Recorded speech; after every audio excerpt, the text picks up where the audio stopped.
Hi everyone, my name is Ruben and today I'll briefly be talking about some pitfalls of Ansible's variables and template expressions. So for those unintroduced to Ansible, it's an infrastructure as code language and it's a very versatile one at that. It allows you to do configuration management, cloud provisioning, multi-machine deployments and many things more. Because of its versatility, it's become quite a popular language as well.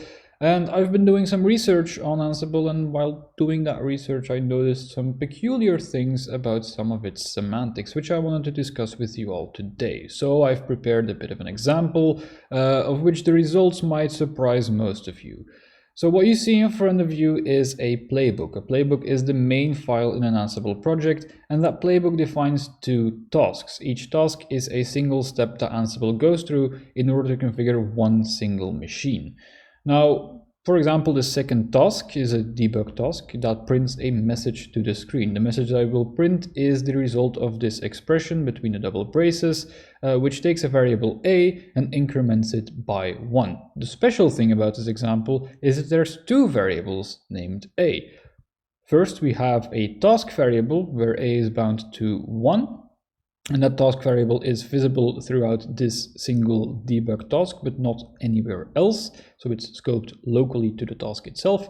And then we also have an included variable where a is being bound to 2. So what's happening here is that we have a separate task using the include vars action. That action takes all of the variables defined in a separate file and injects them into a sort of global scope in the playbook. So after this task is executed, a bound to 2 will be globally visible inside of this playbook.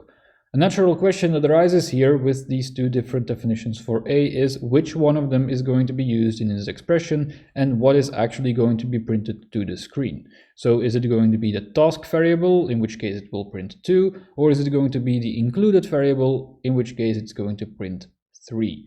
Before we can answer that, we have to look at variable precedence in Ansible, and that's quite a complicated system. There's 22 different precedence rules, but there's only 2 rules that are very relevant to our example at hand.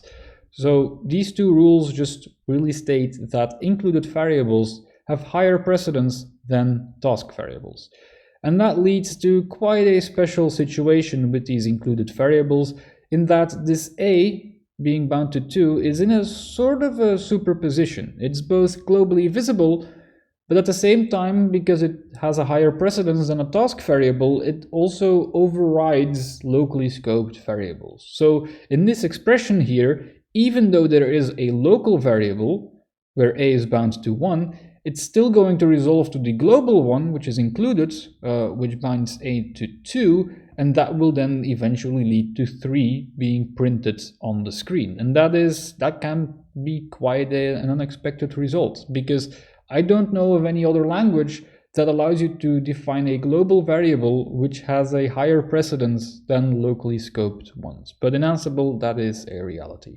So if we were to summarize some of the peculiar semantics of Ansible, we would arrive at 3 different things. One is the variable precedence system, which is quite complicated and does some quite exotic things, as we've just seen. But also expressions are actually lazily evaluated, which is not the case in most languages.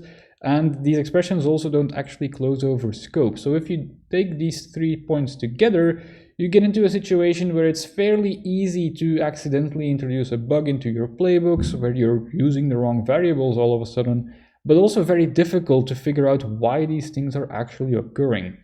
Now, if you're not convinced by this, I would recommend you to check out the full presentation. It's about 25 minutes, and I show you a number of examples of variable precedence and expression evaluation, as well as some plausible real-world scenarios where this can go wrong and how you can actually fix this. But what I want to do with this presentation is end on a bit of a call to action, because I think we should, at the very least, spread awareness, but we can do a bit better as researchers. We could work on tool support, static analyses, bug detectors, and debuggers to make a developer's life easier. But also, and I think more importantly, we should really study the impact of these exotic semantics on the safety and reliability of infrastructures configured by Ansible, because I personally find it very difficult to believe that with these exotic and unconventional semantics, that's never led to a defect in production infrastructures before. That's the end of my presentation. Thank you very much for watching, and I will see you in the Q&A.